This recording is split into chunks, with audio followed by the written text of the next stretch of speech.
وَلَقَدْ يَسَّرْنَا الْقُرْآنَ لِلذِّكْرِ فَهَلْ مِن مُّدَّكِرٍ. میں آپ سے محمد نشاط احمد ریڈیم پبلک اسکول دھرنپور سمستی پور کے دیا سیشن کی طالبہ ہوں. آج میں آپ کے سامنے قرآن کے موضوع پر کچھ کہنا چاہتی ہوں. سامعین و ناظرین، قرآن احسن الحدیث ہے.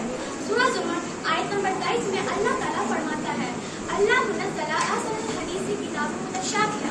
ترجمہ: اللہ نے بہترین کلام اتارا ہے، ایک ایسی کتاب جس کی تمام اجزاء ہمرنگ ہے. اس سے یہ پتہ چلتا ہے کہ قرآن کو احسن الحدیث یعنی بہترین بات کہا گیا ہے، اور ساتھ ہی یہ بھی کہا گیا ہے کہ اعلیٰ درجے پوری قرآن مجید میں ہر جگہ پایا جاتا ہے.